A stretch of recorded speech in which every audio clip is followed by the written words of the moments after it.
the essential thing about life is you wouldn't know light, you wouldn't know joy, peace, and love without the dark. To have light, you need to have the dark. For yin and yang. It's not one or the other. And whenever we try to cling to one aspect of life, one aspect of emotion, of feeling, we're always going to bring in an energetic imbalance. And so it's so important, it's so crucial for us to embrace our dark side, to literally open to it, to hug it, to shower it with love, and to thank it, because our darker emotions, our dark aspects, they are so profoundly powerful. They are literally the reason that our light can shine with such luminosity, with such brightness. Love without power is completely ineffective. And power without love, there can be a genocide, there can be extreme violence. You need both. You need love with power. I've been spending a lot of time around horses lately, and there's all these studies about a horse's heart and how it radiates at 10 times the electromagnetic frequency of a human's. And that's why horses and horse therapy can be so effective for people combating all types of mental illnesses, because they can really connect with the horse's energy, and they can really it can really help their own vibration just by being around them. And what I've noticed through being around horses, yes, they do have this radiating love, but they also have this enormous sense of power. And this power is so magnified, is so strengthened by all of the love you feel. And the horse wouldn't have the effect it does if it didn't have this power, this balance of power supporting the love within it. And a good example that a horse will do to you that is you could call fierce grace, and it's something I've learned, is when a horse walks up to you, they will try to push you off your spot. They will literally take their massive body and try to run you off your spot and make your feet move. And that's a way of asserting dominance for them. So what you're supposed to do is, when they come up to you to do that, you're supposed to not let them do that. You hold your ground and you elbow them off their feet, and you make their feet move. In this way, they come to respect you, and they don't think you're some slough who can just be pushed around.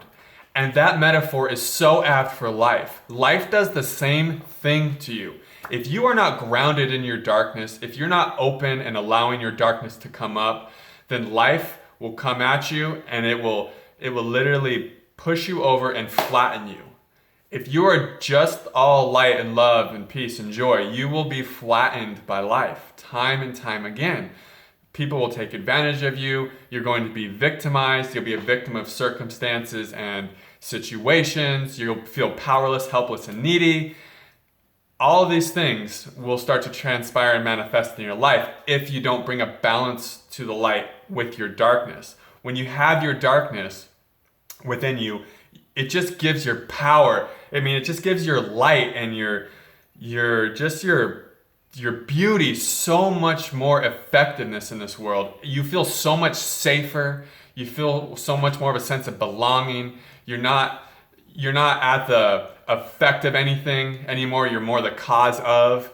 Environments don't affect you. You affect environments. In fact, quite the opposite happens. And your whole reality starts to shift when you can feel those darker emotions start to integrate and transmute in your being. But when we're clinging to the light, all we're really doing is suppressing the dark. The dark energy doesn't go anywhere. It just builds and builds and builds in our body until it reaches a certain point where there's no more room left, and then it explodes out. And that exploding out manifests in all type of crazy things. Maybe it's some horrible thing happens to you, an illness, some psychosomatic condition, terrible, agoraphobia, panic attacks, you name it. When we suppress darkness for long enough, it will end up, life will put it in front of our face. Because the reality is always a beautiful mirror for what's going on within us. And if there's an imbalance within us, that imbalance is going to be reflected back to us in life. And if you have kundalini energy flowing through you, if you're going through ascension symptoms and you have a lot of the spirit energy going through you, this imbalance is going to be magnified tenfold. So that's why a lot of times we have a lot of these psychological issues on the spiritual path, is because we have so much more energy within us, and these energies are illuminating all of our mental imbalances. They're illuminating all like the physical imbalances. And a good thing to do if you're going through this is just to open to these imbalances, open to this energy, open to the darkness, open to all the negative or uncomfortable emotions that are going on within you, and you'll start to really come to a balance. But you really have to allow that energy up. I mean, you can close your eyes and just allow this, whatever the uncomfortable emotion is for you, whether it's fear, sadness, grief, anger, depression, whatever it is, just allow that energy to move freely through you. Any type of pain and anxiety, a lot of times it's just energy wanting to move. So when we resist it and try to suppress it, it just builds and builds. But when we allow anxiety and pain to move freely in our being, then it has this very healing effect. And this energy that was pain and healing, that was once pain and healing, transforms into bliss and just this really nice feeling. And you'll start to feel more grounded in your being, and your anxiety will start to dissolve. The pain dissolves. It's a really beautiful thing. I want to leave you guys with this. I feel like if you're watching this, if you're going through a kundalini awakening, if you're going through a spiritual awakening, your purpose, your work in life is to help others work through their fears. But to help others work through their fears, you have to first work through your own. So know this. If you are confronting and facing your fears, you are going to be going with the flow. You're going to be feeling like you're going with the flow of life. The second that you start avoiding your fears or trying to escape your fears, you're going to feel like you're swimming upstream. You're going to be going against the current of your life.